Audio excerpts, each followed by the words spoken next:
જ્યાં ભોળા છે ને ત્યાં જ ભગવાન છે. હા, જ્યાં ભોળે છે ને ત્યાં ભગવાન. એનો તમને દાખલો દઉં. આપણે હવે તો બાપુ પહેલાં શું હતું કે જે ગુરુ હોય એ વર્ષે એકવાર સેવકોમાં ટેલે નીકળે, એટલે આખા વર્ષનું જે કાંઈ હોય એકવાર એ નીકળે, એટલે બધા એ બાપુને દક્ષિણા આપે, ભેટ પૂંજા આપે. અને પછી બાપુ સંતો એમ પૂછે કે બેટા છોકરાઓને બધા બરાબર? એક જગ્યાએ ગયા. હવે એ ભાઈનો ગરધણીનો છોકરો હતો નાનો, પણ બાપુ ખાધે બરો. 2.5 શેર લોટ હોય ત્યારે એના રોટલા થાય, એકલો ઉલાળી જાય. પણ જો તમે ભોળા હોય ત્યાં ભગવાન કેવો રૂડો લાગે એનો હું તમને દાખલો આપું. 2.5 શેર લોટ હોય, 2.5 શેર લોટનો એની રસોઈ એકલાની થાય. એટલે ઘરના ને આવું કઈ નહીં, પણ કે અત્યારથી નાની ઉંમરથી એટલું એટલું ખાય તો મોટો થાય તો કેટલું જાય. વાસુર બાપુ આવો. અમારા વાસુર બાપુને એટલી શ્રદ્ધા બાપુ, ગાડી આંકતા હોય અને ધજા ભાળી જાય તો સ્ટેરિંગ છૂટું મૂકી દે, હે ભગવાન હે ભગવાન. હા સંધુભાઈ, ફોર વ્હીલ નહીં, પાછું બુલેટ આંકતા હોય તો જે આપણે કહે ભાઈ ભટકાઈ ગયા, જો ભાઈ ભાઈ પડી ગયા, જો ભાઈ. પણ સાહેબ અત્યાર સુધીની ઘટનામાં કોઈ દી સાહેબ ટોચો નહીં. તમે કલ્પના કરો, આ શ્રદ્ધા છે સાહેબ. શ્રદ્ધાનો વિષય ત્યાં પુરાવાની કશી જરૂર નથી, અને કુરાનમાં ક્યાંય પેગમ્બરની સહી નથી. પણ જ્યાં બુદ્ધિ છે ત્યાંથી થોડોક ભગવાન દૂર રહે, પણ જ્યાં ભોળપ હોય ત્યાં ભગવાન 100% નજીક હોય છે. ભગવાન એ કૃપા પ્રાપ્ત કરવા માટે કોઈ યુનિવર્સિટીની જરૂર નથી. હા, યુનિવર્સિટીમાં ડિગ્રી મળે. તમે સાંભળી લો, કોઈ પણ લોહીને તમે લેબોરેટરીમાં એને પૃથ્થકરણ કરીને જોવે તો એ લોહીની અંદર એને લેબોરેટરીમાં ચેક કરીએ કે આ ક્યુ ગ્રુપનું છે, કેટલા ટકા રક્તકણ છે, કેટલા ટકા શ્વેતકણ છે, એ કહીએ કાંઈ. પણ આ લોહીમાં કેટલી ખાનદાની છે એ લેબોરેટરી ન કહીએ કે હો સાહેબ, એ તો આ દેશની માં જ એમ કહીએ કે મારું સંતાન છે. હે, અને કોઈ પણ આંખના આહુડાને તમે એમ કહેવાય કે લેબોરેટરીમાં આપો ને પૃથ્થકરણ કરે તો એની અંદર કહીએ કે આની અંદર કેટલા ટકા ઓક્સિજન, કેટલા ટકા જે કાંઈ આવતું હોય, હાઇડ્રોજન કે જે આવતું હોય, કેટલા ટકા ક્ષાર છે એ કદાચ કહી દે આહુડામાં. પણ એ સુખનું છે કે દુઃખનું છે એ લેબોરેટરીના બાપની તાકાત નથી. તો જેની આંખમાં પીડ્યા હોય એને જ ખબર હોય ભલામણ. એમ જ્યાં બુદ્ધિ છે ત્યાંથી થોડો ઘણો ભગવાન દૂર રહે. બાકી જ્યાં સરળ હાવ બુદ્ધિથી પર, આપણે તેદુની કહેવત પડી ગઈ, માથું મૂકે માલ ખાય. માથું એટલે બુદ્ધિ માથામાં છે, હૃદય અહીંયા છે. વેચનું જ વેળું છે, પણ ગમે એટલા. જો ભાઈ તમને ફરી વાર કહું, કાયમ કહું ને આજે કહું, સંધુભાઈ ચોખ્ખો ચોખ્ખો જ છે. ચોખ્ખો એટલે ભાત, ભાઈ ચોખ્ખો ચોખ્ખો જ છે. પણ ચોખ્ખો એની ઉપર ભળે ને, કેની ભેગો ભળે ને એના ઉપર એની વેલ્યુ છે. જો કંકુ ભેગો ભળી જાય તો આવા સંતો અને પરમાત્માના કપાળ સુધી પહોંચી જાય. જો કંકુ ભેગો ભળે તો એ પરમાત્માના કપાળ સુધી, ભાલ સુધી પહોંચી શકે. પણ જો મગ ભેગો ભળ્યો તો ખીચડીથી ખપી જાય. બોલો લ્યો.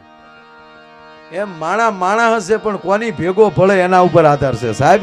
કોની સાથે બેહે છે, એની બાજુમાં બેહનારો કોણ છે, સત્યની નજીક કેટલો છે, એના ઉપર આધાર છે. નહીતર તો બધું છે જ તે ભાઈ. એટલે આવડો બિચારો એટલે ઘરના ને ટેન્શન કે કેટલું કેટલું ઉલાળે.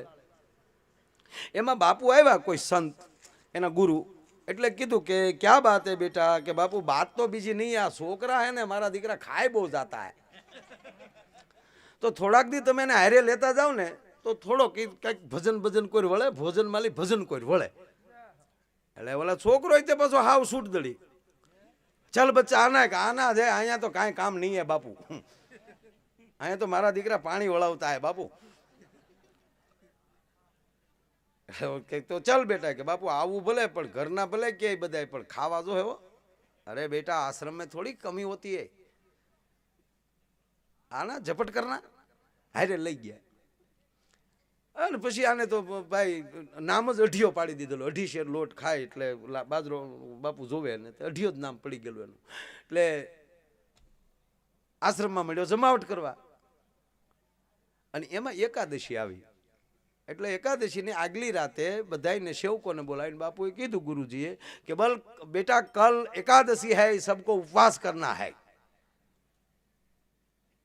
कल किसी को खाना नहीं है, फराळ भी नहीं करना है, नकोड़िया उपवास करना है बेटा. एकादशी होता है ना, निर्जला एकादशी रहना है बेटा। એ બધાને કહી દીધું, બધા આય પડી, પણ બોલો છોકરે કીધું બાપુ આપણે આવી બોલી નહોતી હો,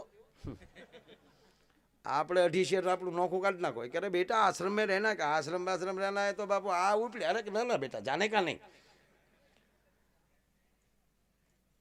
अब सो जा, सुबह में बात करेंगे। हवार में उभा थी ओला पहली ज उघराणी કરી, બાપુ વાત બધી હાશી, આપણી રસોઈનું શું છે, એક કામ કર બેટા, આશ્રમમાં મનાય છે પણ આલે 2.5 શેર લોટ કાચું સીધું ઓલી કોઈ નદી છે ને એની વટી નદીના પટમાં તારી હાચે રાંધી અને જમી લે, અને બહુ ખાતા હોય ને એને હાચે રાંધતા આવડતું હોય, અમુક અમુક હજી માથા હલાવે હાજુ હો, પણ સાંભળજો આ વાત મને બહુ ગમે છે એટલે લીધી પૂંજી મોરારી બાપુ કથામાં પણ આ વાત ઘણી વાર કરે છે કે બુદ્ધિથી પર થઈ જાવ તો ભગવાન કેટલો નજીક થઈ જાય ની વાત છે। એટલે આને 2.5 શેરનું બધું આપ્યું અને બધું તૈયાર કરીને જાતો હતો, ત્યાં જવો છો શ્રદ્ધા કોને કહેવાય એ કહું, ત્યાં ગુરુજીએ કીધું કે બેટા સુન, બોલો બાપુ, એ કે રસોઈ થઈ જાય પછી ઠાકરને જમાડીને પછી જમજે, અને આનો વિશ્વાસ દઢ બન્યો કે અમારો, અને પાછો ઠાકર હું એને ખબર નહોતી, ગુરુનો કો કહીશે, પણ એ કે એટલે કીધું ગુરુજી આ ઠાકર કોણ છે, કે આપણા બધાનો ઈષ્ટ છે, ઓહો આપણો ઈષ્ટ જ એકાદશી નો રહેતો હોય તો આપણે ફાવી ગયા, એને તો જમાડવાનું કીધું છે, નકર તો એનો ઠાકરી નો એકાદશી રહી કે, એ ભાવમાં રસોઈ તૈયાર થઈ, ઠાકર કોણી ખબર નહીં, ભોળો માણા હાવ, અને સાહેબ પોતાનું મેલું ખેલું ફાળ્યું હતું એ માથે પાથરીને કીધું કે એ મારા ગુરુના ઠાકર જટ તમે જમી લ્યો પછી હું રમાવટ કરું, અને અંદરથી સાહેબ નિર્દોષ ભાવથી જ આ પુકાર કર્યો, અને ભગવાન રામને એમ થયું કે હાલને આ છોકરો હાથ કરે, નદીનો પટ છે, વેડા વગડો છે, હાલની ઝપટ કરી આવું, આંખ ખોલી ત્યાં ઠાકુર જમે, બોલે આમ કર્યો, કોણ, એટલે ભગવાન એટલું જ બોલ્યા તારા ગુરુનો ઠાકર, એમ તમે હાસ્ય ના હો,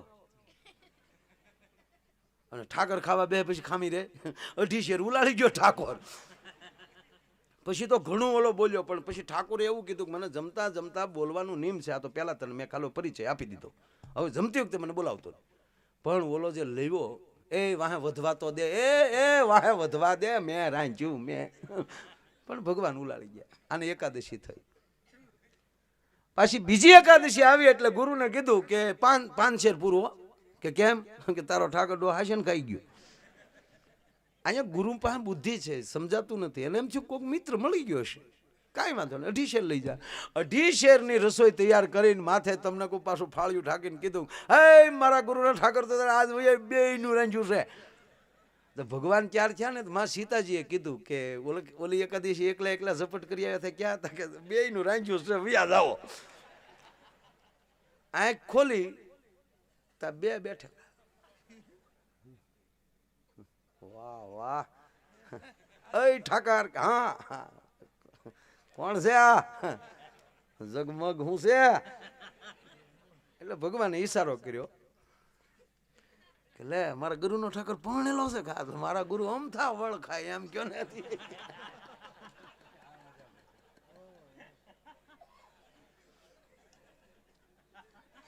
એટલે તમે પરણેલા છો, કા પરણેલો છો, એટલે ભગવાન આમાં હાથ પાડી, ખાલી બોલ્યા નહીં કે તક ખાવામાં તો એ તમારા ઘરના એટલે એમ જ હશે ને,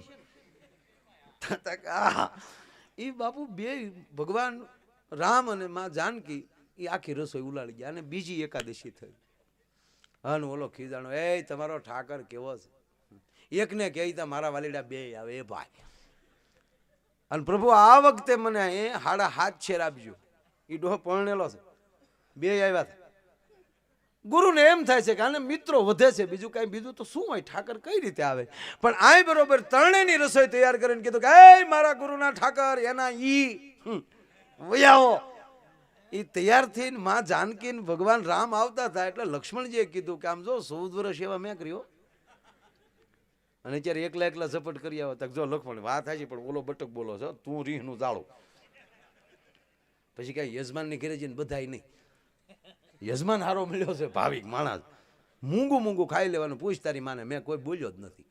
પૂછ તારી માને. માતાજી સીતાજીએ કીધું કે આમ જો લક્ષ્મણ બોલાય નહીં હો, પણ મજા આવે એવું રાંધે બહુ સારું. અને એમાં જે હાચે હરીખવાનું શાક કરે તેથી તો વાત જવા ગયો. હા,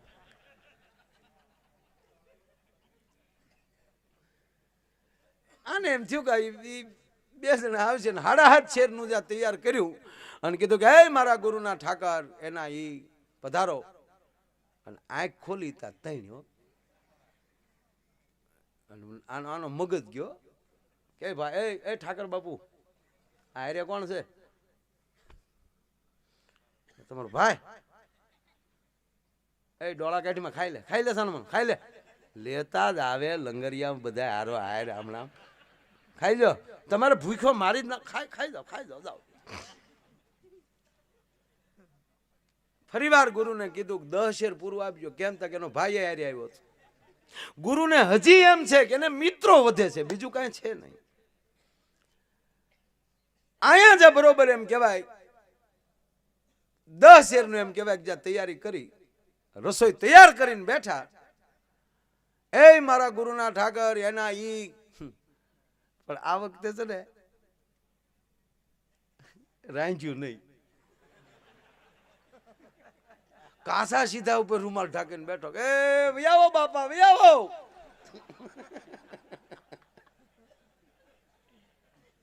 તે દી હારે હનુમાને આવ્યા. એટલે ભગવાન આવ્યા ને આમણામ પડેલું એટલે ઓલાએ પૂછ્યું કે આ હારે હું આવ્યું પૂછડું. હવે જમવા બેઠા નહોતા એટલે ભગવાન બોલ્યા કે આ જો મારા ઘરના હતા એને તો ઓળખી લીધા. તમારા ભાઈ ને ઓળખી. આ લાલ સોળ હું હારે આવ્યું છું. નથી ઓળખ. આપણે તમારો જ પરિચય નહોતો પછી તમારા સ્ટાફને ઓળખી ક્યાંથી આપણે તો ગુરુ હારે ઝપટ કરવા આવ્યા હતા, બીજો મુદ્દો હતો નહીં. બેટા એ હનુમાનજી છે એમ. પવન પુત્ર કે ઈ કયો એને મારે હવે પવનની ફૂકું સુલામાં. અને તમે પરણેલા છો માને કયો રાંધે. મારા વાલીડાઓ તોડવી નાખો મને. લક્ષ્મણ ની હામી લાકડા લઈ આવીને હામું હું રહો. હનુમાન કે મંગેળો બનાયા કરો તા માં ઝપટ કરો. હું જો ઓલે પણ વડલે હેઠે બેઠો રસોઈ તૈયાર થઈ જાય એ પેલા ન્યા થાળી દઈ જાયજો ને પછી તમારે ખાવું હોય એટલું ખાજો અને બાકી બમકાવજો. આવી ભોળેપ જોઈને ભગવાન મનમાં હસે છે કે વાહ દોષ તારી નિર્દોષતા. પણ હવે જગદંબા જગતજનની જાનકી પોતે રસોઈ બનાવતી હોય અને હનુમાન જે સુલામાં ફૂંક મારતો હોય અને લક્ષ્મણ જેની અંદર ઈંધણા ઓરતો હોય એ રસોઈમાં ખામી હોય સાહેબ. વનરાયની અંદર બાપુ સુગંધ ફેલાની હો. અને ઓલોય સુગંધ લે હાથ રોટી હારી છે આખા ઘરની. નિર્દોષ ભાવ. હવે તો જો કે હવે તો રાંધે એમાં કઈ પેલા જો આપણે બાજરાનો રોટલો હોય અને ઘરની ગાયનું માખણનો લોંદો એમ કહેવાય કે ત્રાંબાના પતરાના પડ જેવો રોટલાનો પડ્યો હોય ને ઊંસો કરી તે તવેથો મારીને એમાં લોંદો નાખે ચોથા ઘરે ખબર પડતી કે રોટલો સોપડાનો. હવે બાપુ ગંધ વહી ગઈ હાવ.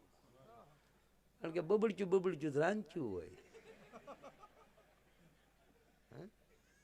રોટલી ખાઈતા હગતળી ખાતા એવું લાગે. ખીચડી ખાતે ગોદડાનો ગાભો ખાતા એવું લાગે.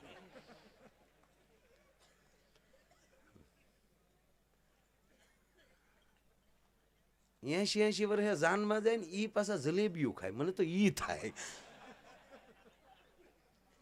હાજે દાદા ને દવાખાને લઈ ગયા. દવાખાને લઈ ગયા જલેબી ગોટે સડી પેટમાં. ઓજરી તો જોવે ને સમય પ્રમાણે હકારાય. કેજે તાર બાપાને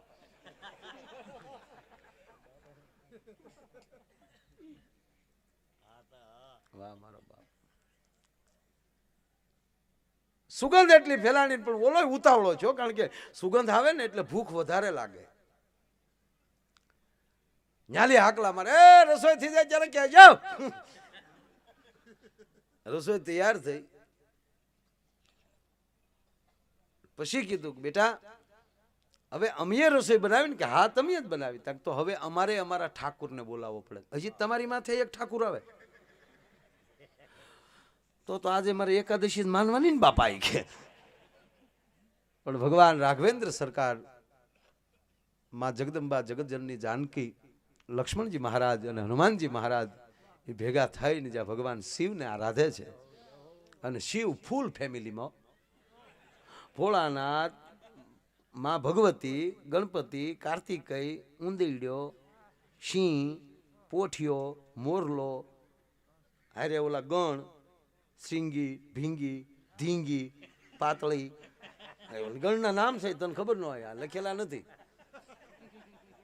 ગણ સાથે શિવ આવ્યા હો ભાઈ. તા તો ઓલો જોઈ ગયો, ઓહો આ હેના રહેવા દે તારા લોહા, ઓલો છોકરો જેનો મોગલ્યો છે ઈ જ આ બધું ઉલાડી દેવાના એનો બાપ. નિર્દોષ ભાવ, ખબર નથી આ કોણ છે, અને પંગત પડી છે ભાઈ. અને ભગવાન રામ છે માં જાનકીને ઈશારો કરે છે, ઓલા છોકરાને બોલાવો. માં પોતે ગયા, બેટા ઉભો થાય, અમારી સાથે બેસતું જમવા. ના ના ખાઈ જાઓ, તમે રાંધ્યું ને એ ખાઓ.